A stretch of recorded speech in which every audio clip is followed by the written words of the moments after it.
The following half-hour show is a paid political program and is not endorsed by this station, management, or staff. The following program is sponsored by Excalibur Insurance Management Services.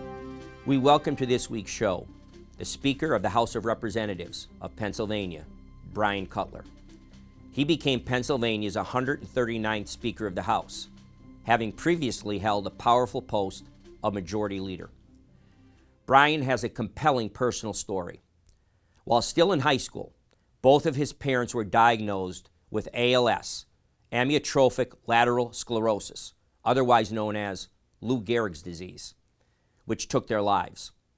As a teenager, Bryan had the responsibility of caring for them in their illness, as well as raising his younger sister. Instead of going to college, Bryan had to go and work and put himself through trade school to get a good enough paying job so he could support his family. There was much help from the community for the family in their time of need, as he always points out. In time, Bryan worked to put himself through Lebanon Valley College and graduated with a healthcare management degree, summa cum laude. After spending several years working as an administrator working in local hospitals, he pursued a law degree focused on healthcare law and graduated with his Juris Doctorate and began practicing law. He went to law school at Widener Law School. Bryan quickly rose through the ranks of leadership in the House of Representatives after his 2006 election to the Pennsylvania House. He has been a moving force, authoring significant legislation in the healthcare field, and has been a major sponsor in laws strengthening lobbyist disclosure. He is currently the moving force in a 12-bill package for lobby reform.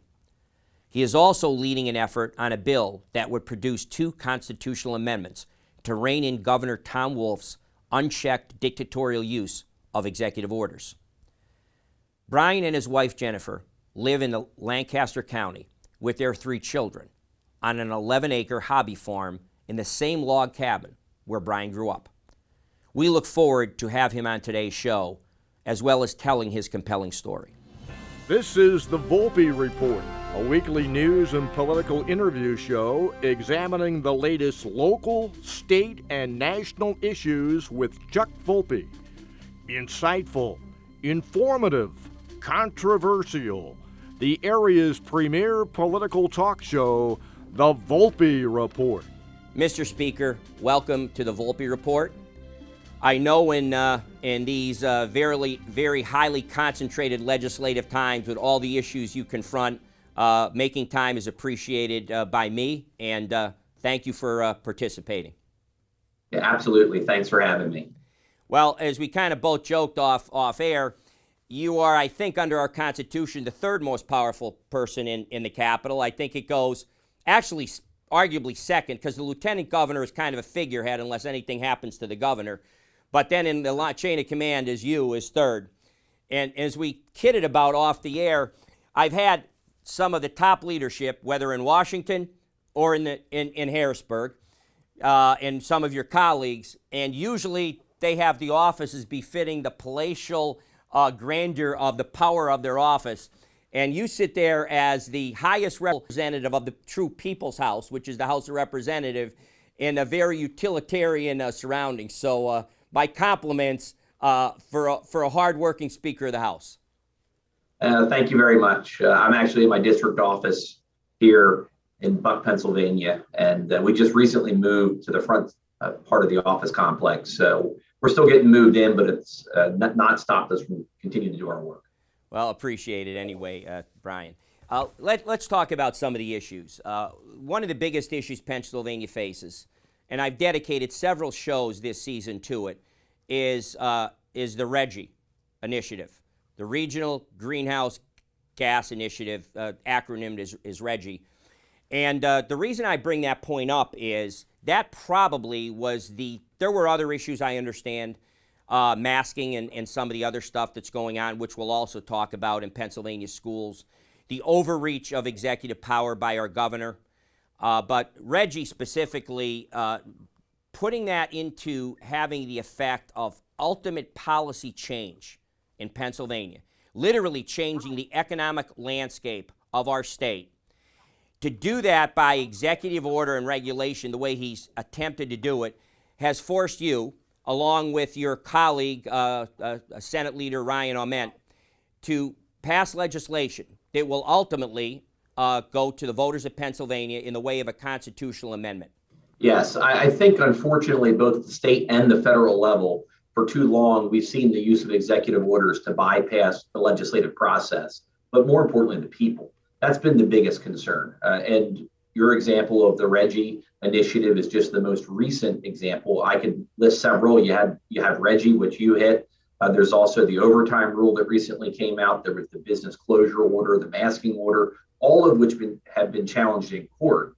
But unfortunately, the people have not had a say. And in many times, these executive orders are actually based on laws where there was some authority delegated, in many cases decades ago, in a time when some of these things had never previously been contemplated.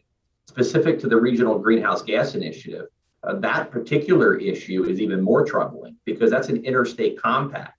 And when you look at all of our other interstate compacts, whether it's the Delaware River Basin, the Susquehanna River Basin, or the Chesapeake Bay Compact, all of those went through the legislative process. So these bills in combination would in fact bring the power back to the people and include them in that discussion point. The first one would simply allow for the disapproval of regulations by a simple majority in both chambers. That's important because the current process requires presentation to the governor where he can veto it, which means that a minority portion of one chamber and the governor, so it could be the governor and 16 senators or the governor and 65 House members, could in fact run the entire state through the regulatory and executive order process. I don't believe that's what our founders intended. So we're going to move it back from the 2/3 requirement, because that's what we would need to override a veto, back to a simple majority, because we're the chambers that are closest to the people and represent them in Harrisburg. The other component deals with the 21-day piece. As many of your viewers probably remember, we just recently moved from a 90-day down to a 21-day emergency order process. But unfortunately, we've seen a workaround now by the administration where they are empowering their secretaries, again, through laws that are decades old, to actually have more power than the governor would himself under this situation. So I think, quite simply, that the people who work for the governor shouldn't have as more power than the governor, and we're just going to move that back to a 21-day requirement, just like the emergency powers that would apply to all the orders in those cases. Just a great and comprehensive answer, Speaker.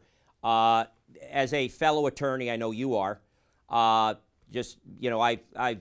been a student of constitutional history and political history. And you touched on something that I don't want to get too far in the weeds for a lawyer's only discussion, so to speak, but it's important, and everybody will understand this, that effectively what the voters of Pennsylvania did in May, which was, God knows, a humiliating day for the governor, is by a large mandate stripped him of his authority to carry on and act as a dictator under the guise of emergency powers, which went on and on and on.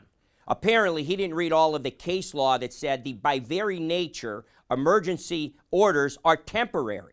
Well, not for him. He ruled by it. You really hit the nail on the head right there. And that's been our concern. That's why we did the appeal through the Joint Committee on Documents. We believe that the masking order that was applied, in addition to being beyond the 21-day limit, also was really a regulation. And while we lost the vote in that committee, we recently did win the court case on that particular piece. And I think going back to the original emergency powers discussion, we were an outlier at 90 days. The fact that you couldn't end it at 90 days as prescribed in the law, the Supreme Court actually literally added requirements into the plain legislative intent and reading of that statute. And that was particularly troubling. So we made the ultimate appeal.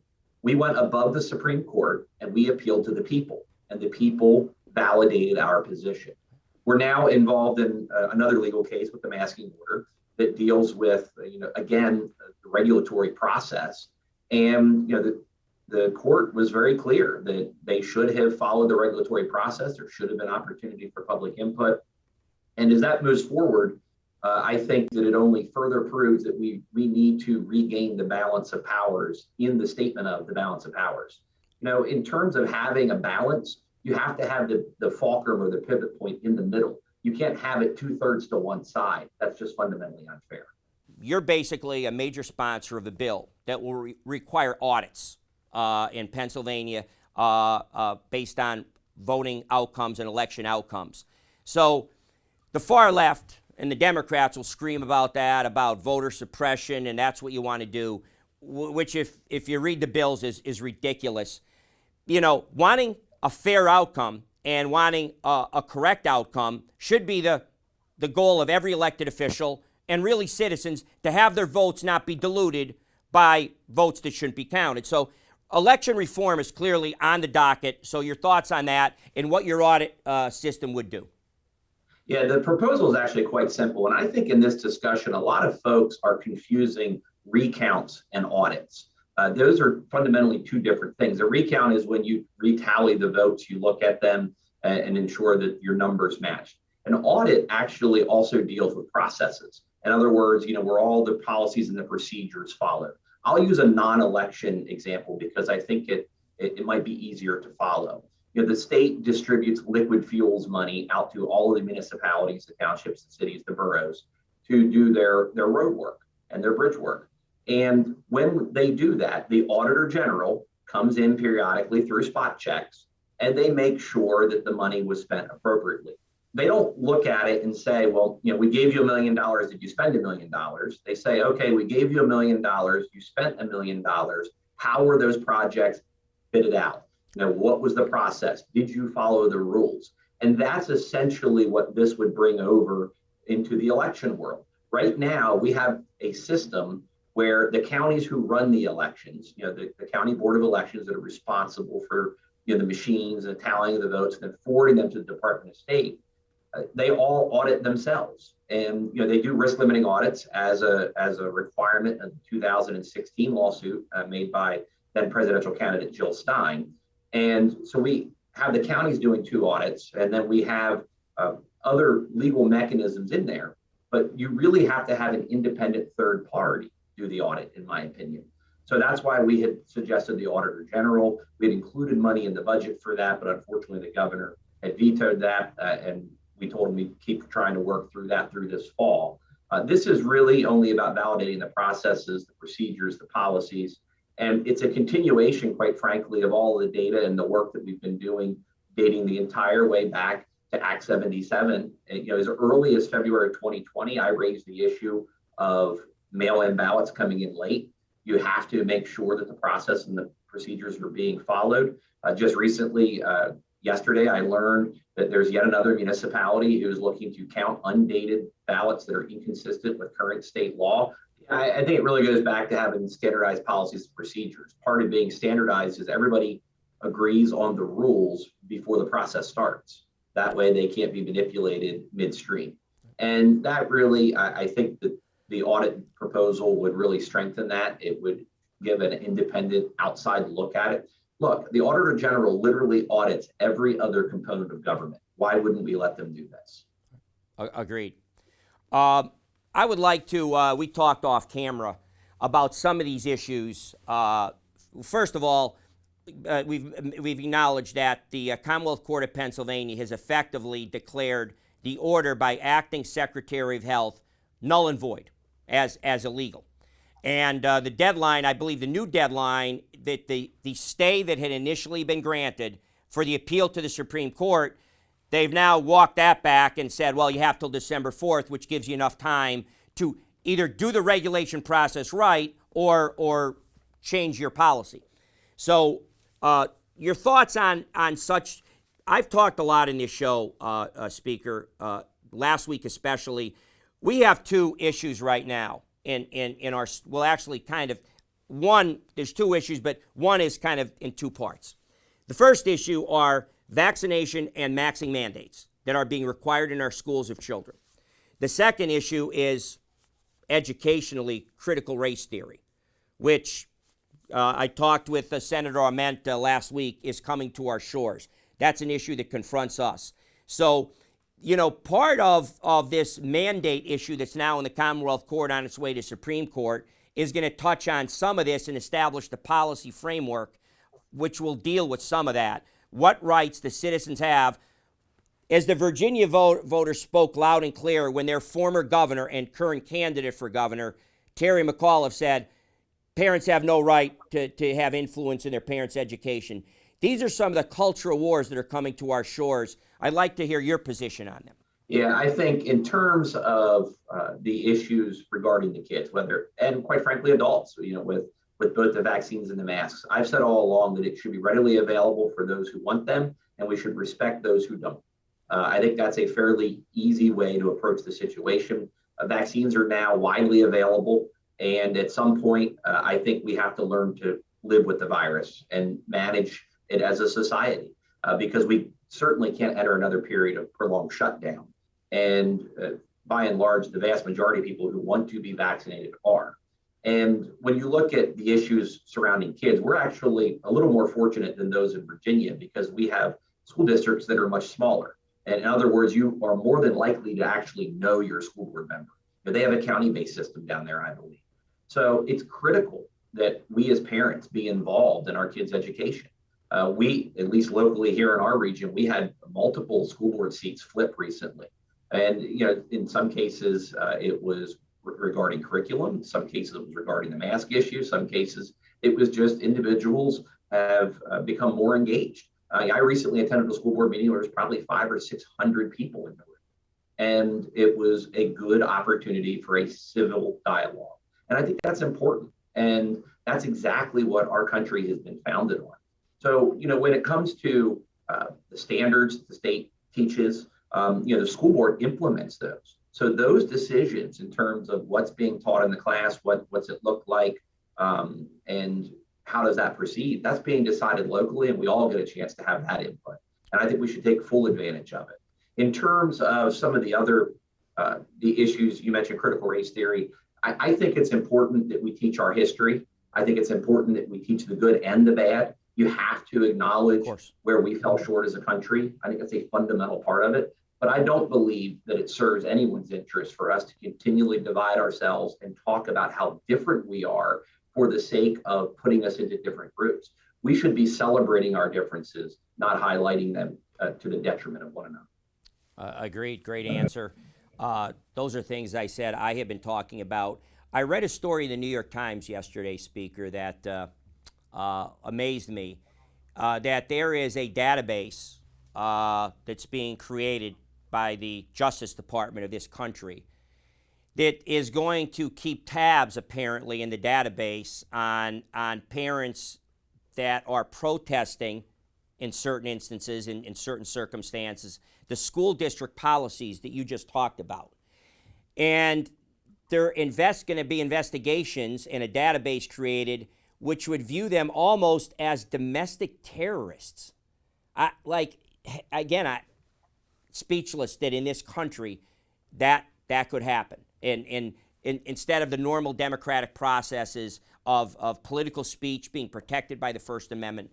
So that's one thing. But you touched on a couple of points, and I mentioned to you off air, I read today in our newspaper, Washington Post columnist Max Boot, who is, by every considerable opinion, progressive, liberal, democratic, and papers do a good job of giving you different points of view, and he's clearly the left's point of view.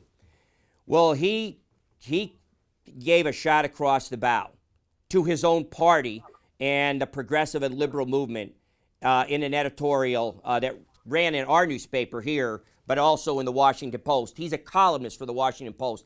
I'd like to get your comment to a couple of his thoughts, his statements.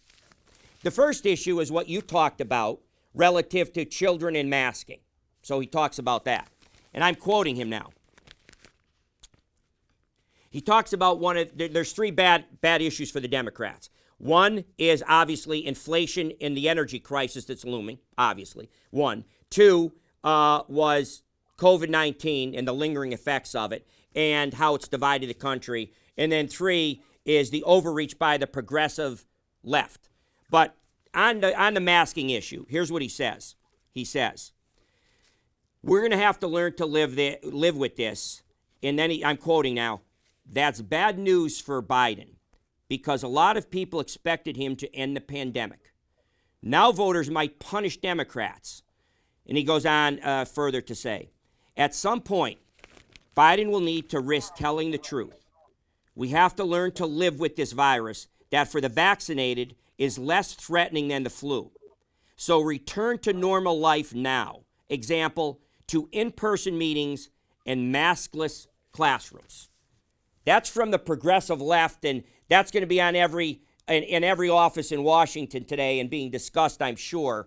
But again, even the left is calling for, if you want to have a say of the power going forward in this country, Democratic Party, time to end the mandates. Americans don't like to be dictated to, especially when it's going on 2 years, Speaker, that's been happening. No, you're absolutely correct. And honestly, you could go back to the very early days of the pandemic, and what you will find is consistency in our comments when I was majority leader, when we were saying that the people should have the decision. They need good information in order to make good decisions. And the government, unfortunately, was very slow to get data out on infection rates and comorbidities and what was the impact. They were abysmal at rolling out the vaccine, at least locally here in Pennsylvania. Originally, we ranked 44th in the nation, even though we're the fifth most populous. And once we proposed the vaccine task force and the governor signed that into law, we rapidly went into the top 10 and then consistently stayed in the top 5. I think we're at a 73% vaccination rate. The governor's goal was 70. And more importantly, the two requirements that were listed earlier when the masking order was originally instated was ready availability of vaccines for children and hitting a 70% vaccination rate. We're in both now. And so I think that's why you're probably seeing calls like that in that editorial, because quite frankly, that's where we've been all along. Let's make responsible decisions. Remember, people don't trust government because this all started with we're going to close everything for 2 weeks to flatten the curve. And we're now nearly 2 years into it and still trying to live with it. Now, I recognize that it's a once in a century pandemic. I understand that. And we were able to work together. And when we work collaboratively, we rapidly passed some bills early on. Where it sort of devolved was when we got into the world of executive orders and a little less input from the people. And I said at one point, I believe it was probably in June of that year, I said, look, we can keep giving executive orders, we can keep doing mandates, but the truth of the matter is it will be over when the people say it's over, because they will eventually simply disregard government. In terms of databases in general, and I'm saying this as one of the 72,000 people whose information was released when I was contact traced through the Department of Health, and one of their subcontractors erroneously made that information available. I get worried anytime the government collects any information. They have not shown a history of being able to safeguard it. And the fact that they would equate free speech, the right to protest with domestic terrorism, I think is unacceptable. Because look, I've been protested by the right and the left. That is a fundamental right that we have as a country. The problem is when those protests turn violent. And that's the issue, is that when you have that is wrong. We are a society of laws, and we can only be a society of laws so long as people respect the legislative process and the balance of powers. And unfortunately, the last year and a half have really highlighted some of the concerns in our current system with executive overreach and the powers that come with that, combined with people feeling like they are shut out and not being heard. And that goes across all of the protests we've seen for the last year and a half. When you get to the root cause of it, it was because people felt like they were not being heard and that they didn't have a voice in the process.